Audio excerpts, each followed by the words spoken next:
Laundering case में सत्येंद्र जैन को जमानत मिल गई है। दिल्ली के राउज एवेन्यू कोर्ट ने जमानत दी है। 50,000 के मुचलके पर जमानत दी गई है। इस वक्त की बड़ी खबर, 18 महीने बाद जेल से रिहा हुए हैं सत्येंद्र जैन। आम आदमी पार्टी के लिए एक बड़ी राहत, क्योंकि अब कई बड़े चेहरों को आप देख पा रहे हैं जो कि जेल से बाहर आ रहे हैं, चाहे अरविंद केजरीवाल हो, मनीष सिसोदिया हो, संजय सिंह रहे हो या फिर अब सत्येंद्र जैन रहे हो। आम आदमी पार्टी लगातार ये कहती थी कि ईडी सीबीआई केंद्र सरकार के इशारे पर काम करती है, लेकिन फिलहाल एक बड़ी राहत मिली है सत्येंद्र जैन कुछ छोड़ के वो पॉलिटिक्स में आए और उन्होंने बहुत सारे अपने सारे लोग जैसे लोगों को इकट्ठा किया, आम आदमी लोगों को इकट्ठा किया, आम आदमी को इकट्ठा किया। पर इस देश के अंदर आम आदमी तो इलेक्शन नहीं लड़ सकता। अरे भाई साहब, मैं आर्किटेक्ट था, अच्छे खासे प्रैक्टिस करता था। अच्छा एक चीज सोचो, चलो मैं आपको छोटी सी बात बताता हूँ। मैं 21 जुलाई 2013 को मुझे टिकट मिला। उससे पहले किसी भी थाने में कहीं पर भी मेरे खिलाफ, मेरे पिताजी के खिलाफ, मेरे दादाजी के खिलाफ, मेरे भाइयों के खिलाफ, चाचा ताऊ के खिलाफ किसी का कोई एफआईआर हो तो मेरा अंदर सारी बुराइयां एक दिन में आ गई।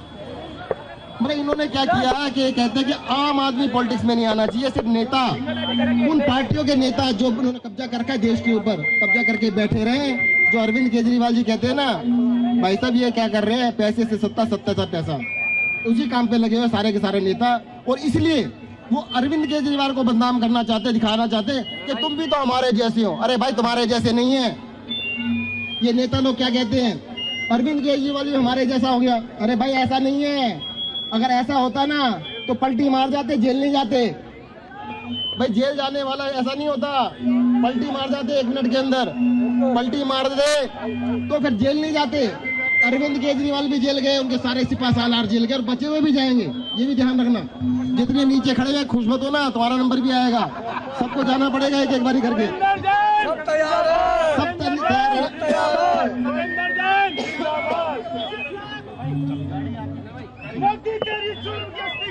तो हम अपना अन्याय के खिलाफ ये संघर्ष जारी रखेंगे। देश को एक रास्ता दिखाएंगे कि जनता का काम करने के लिए आम आदमी की जरूरत है और किया जा सकता है। हम सारे काम इन्हीं रिसोर्सेज के अंदर करके दिखाएंगे।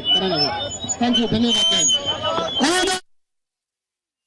तो सत्येंद्र जैन को आपने सुना। सहयोगी भावना हमारे साथ जुड़ गई है। भावना, देखिए रिहा हो गए हैं सत्येंद्र जैन और एक बड़ी बात उन्होंने कही कि अरविंद केजरीवाल को घेरने की कोशिशें सरकार की ओर से की जा रही थी, लेकिन अरविंद केजरीवाल दूसरे नेताओं की तरह नहीं है और इस सीधे तौर पर डिफेंड कर रहे हैं वो आम आदमी पार्टी को और ये कह रहे हैं कि इल्जाम भले ही लगाए गए हो लेकिन सत्य की जीत है।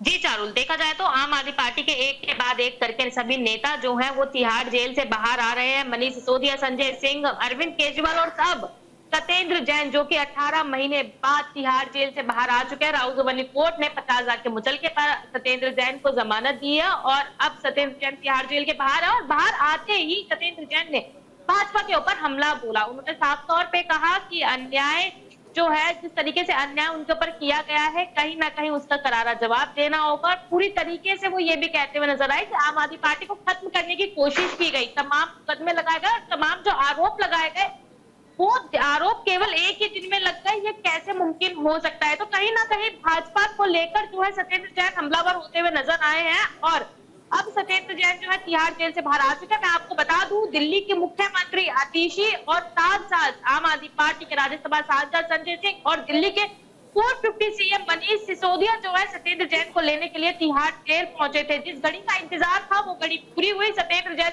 जेल से बाहर आ चुके हैं। 18 महीने के लंबे समय बाद जो है वो तिहाड़ जेल से बाहर आया। राजू कोर्ट साफ तौर पे टिप्पणी करता हुआ भी नजर आया। तो कहीं ना कहीं 18 महीने से हम एक चीज यहाँ पर ये समझना चाहेंगे कि देखिए सबसे अहम चीज है कि चुनाव का दौर है और इस दौर में हम देख रहे हैं कि अब दिल्ली में भी चुनाव होने वाले हैं।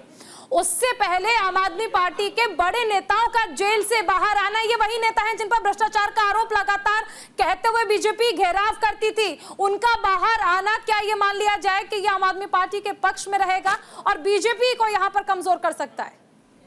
जी देखिए, जरूर जिस तरीके से भाजपा लगातार आम आदमी पार्टी के ऊपर हमलावर हो रही थी, सीबीआई और ईडी का शिकंजा जो है उनके ऊपर कसता जा रहा था और भाजपा लगातार आम आदमी पार्टी को भ्रष्टाचारी बताती हुई नजर आ रही थी, लेकिन कहीं ना कहीं देखा जाए तो अब कोर्ट एक लंबे समय के बाद सबको जमानत देता हुआ नजर आया, तो कहीं ना कहीं ये चीज साफ है कि 18 महीने जेल में रहने के बावजूद भी किसी भी तरीके से ट्रायल शुरू नहीं हुआ। तो ये साफ दर्शाता है कि आखिरकार इतना लंबा समय क्यों लगा कि जब तक ट्रायल भी नहीं शुरू किया गया। वहीं भाजपा आम आदमी पार्टी के ऊपर तमाम आरोप लगाती हुई नजर आती है, साफ तौर पर कहती हुई नजर आती है कि भ्रष्टाचार किया गया है, करोड़ों रुपए का भ्रष्टाचार किया गया है, लेकिन 1 रुपए का भी भ्रष्टाचार देखा जाए तो ना ही ईडी साबित कर पाई है, ना ही सीबीआई साबित कर पाई है। और इसको लेकर आम आदमी पार्टी भी लगातार भाजपा के ऊपर भी हमलावर हो रही है। तो ये जरूर कहा जा सकता है कि आगे आने वाले विधानसभा चुनाव में आम आदमी पार्टी के तमाम शीर्ष नेताओं का तिहाड़ जेल से बाहर आना कहीं ना कहीं विधानसभा चुनाव में आम आदमी पार्टी को फायदा पहुंचा सकता है, भाजपा को करारी हार का सामना करना पड़ सकता है। क्योंकि देखा जाए तो जिस तरीके की छवि भाजपा लगातार दिल्ली की जनता के बीच आम आदमी पार्टी की लाना चाहती थी, कहीं ना कहीं वो छवि अब बदलती हुई नजर आ रही है। आरोप तमाम लगाए गए, लेकिन तमाम आरोप में से एक भी आरोप सिद्ध नहीं किया गया। तो ये कहा जा सकता है कि आम आदमी पार्टी के लिए एक बड़ी जीत बन सकती है ये सभी मुद्दे। भावना, एक चीज और समझना चाहेंगे, अरविंद केजरीवाल ने जिस तरह से ये कहा था कि मैं कट्टर ईमानदार हूं और मैं सत्ता की कुर्सी पर भी बैठूंगा जब जनता की अदालत मुझे बिठाएगी या जनता जब मुझे अब दोबारा से इस सीट पर बैठाएगी। ऐसे में आप अरविंद केजरीवाल ले लीजिए, मनीष सिसोदिया ले लीजिए, संजय सिंह ले लीजिए और अब सत्येंद्र जैन भी उस लिस्ट में है जो कि अपना जेल एक्सपीरियंस शेयर कर रहे हैं और ये कह रहे हैं कि देखिए बीजेपी ने ज्यादतियां की लेकिन अंततः सत्य की जीत हुई।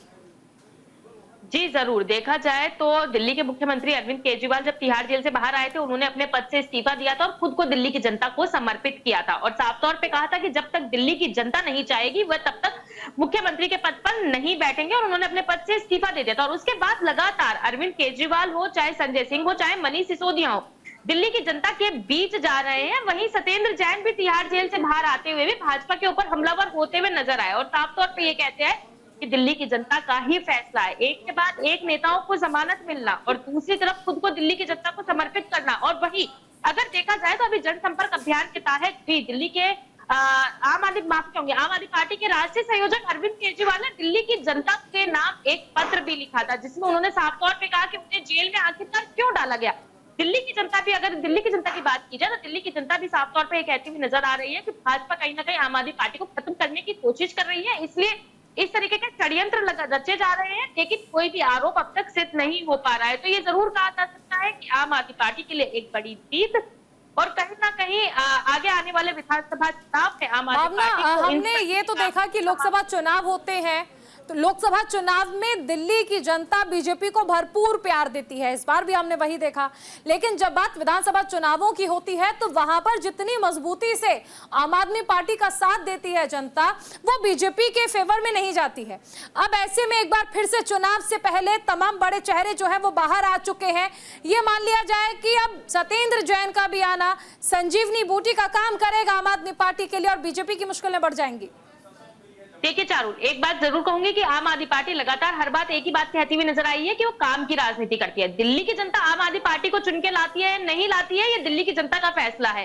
क्योंकि आपने कहा संजीवनी बूटी का काम करेंगे, जरूर हो सकता है कि जिस तरीके से दिल्ली सरकार ने दिल्ली की जनता के लिए जो जो काम किए हैं, चाहे महिलाओं के लिए सुविधा हो, अच्छे स्वास्थ्य केंद्र हो या फिर अच्छी शिक्षा की बात की जाए, तीर्थ यात्रा की बात की जाए, तमाम योजनाएं जो है वो जिस तरीके से शुरू दिल्ली की जनता के लिए की जा रही है, कहीं ना कहीं दिल्ली की जनता उन्हीं सब चीजों को देखते हुए शायद आम आदमी पार्टी को दोबारा ला सकती है। लेकिन ये जरूर कहा जा सकता है कि अगर आम आदमी पार्टी के तमाम बड़े चेहरे अब तिहाड़ जेल से बाहर हैं तो कहीं ना कहीं आगे जो विधानसभा चुनाव है वो आम आदमी पार्टी पूरी मजबूती से लड़ती हुई नजर आएगी। मनीष सिसोदिया तिहाड़ जेल से बाहर आए तो मनीष सिसोदिया लगातार दिल्ली की जनता के बीच जा रहे हैं, दिल्ली की जनता का धन्यवाद भी कर रहे हैं और उनकी समस्याएं सुनकर उन समस्याओं का समाधान निकालने की भी कोशिश कर रहे हैं। वहीं अरविंद केजरीवाल की बात की जाए, बेशक से अरविंद केजरीवाल ने अपने पद से इस्तीफा तो दिया, लेकिन कहीं ना कहीं उन्होंने खुद को दिल्ली की जनता को समर्पित करा और दिल्ली की जनता के काम नहीं रुकेंगे इस तरीके का दावा भी करते आ रहे हैं। आज भी अरविंद केजरीवाल अगर हम देखें तो सत्येंद्र जैन जिस दौरान जेल गए थे तब स्थिति अलग थी, जब वापस आए हैं तो स्थिति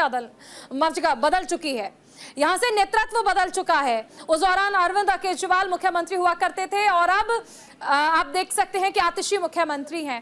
तो रणनीति भी क्या अब आम आदमी पार्टी जो है वो बदलने वाली है और सत्येंद्र जैन के साथ साथ मनीष सिसोदिया, अरविंद केजरीवाल, संजय सिंह के तमाम हमलावर तो हैं, लेकिन अब आगे की रणनीति पर किस तरह से काम करना है? जी देखिए, ये बात बिल्कुल सही है। जैसे जैसे विधानसभा चुनाव नजदीक आ रहे हैं, वैसे वैसे आम आदमी पार्टी अपनी आगे की रणनीति तैयार करने के लिए लगातार बैठकें भी कर रही है और दिल्ली के लोगों के काम ना रखें, उस ओर भी खासा ध्यान दिया जा रहा है।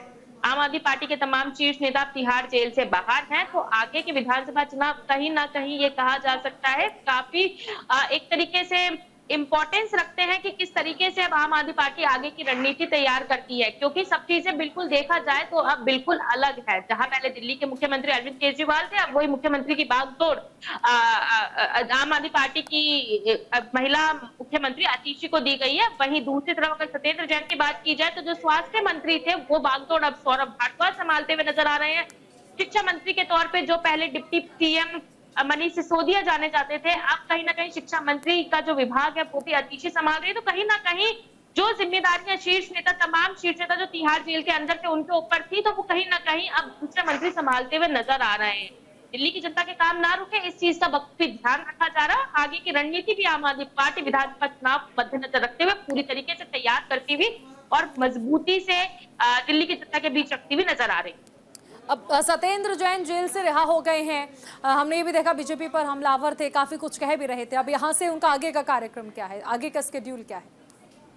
जी देखिए, अभी उम्मीद लगाई जा रही है कि जिस तरीके से आम आदमी पार्टी के मुख्यमंत्री आतिशी और साथ साथ आम आदमी पार्टी के राज्यसभा सांसद संजय सिंह और मनीष सिसोदिया खुद सत्येंद्र जैन को लेने पहुंचे हैं, तो अब सत्येंद्र जैन जो है, जो 18 महीने के बाद तिहाड़ जेल से बाहर आए हैं, वो अपने घर जाएंगे और उसके बाद ही आगे की रणनीति, आगे की तैयारी बताई जाएगी कि क्या अब मनीष सिसोदिया, संजय सिंह और अरविंद केजरीवाल की तरह सत्येंद्र जैन भी हनुमान मंदिर जाकर भगवान का आशीर्वाद लेते हैं, या किस तरीके की आगे की इनकी रूपरेखा तैयार की गई है, अभी इसको नहीं बताया गया है। लेकिन हाँ, अभी फिलहाल सत्येंद्र जैन अपने घर जाएंगे और उसके बाद की जो भी चीजें होंगी, जो भी इनकी कल की दिनचर्या रहेगी, उसको जल्दी साझा किया जाए। चलिए, बहुत शुक्रिया भावना इस तमाम जानकारी के लिए।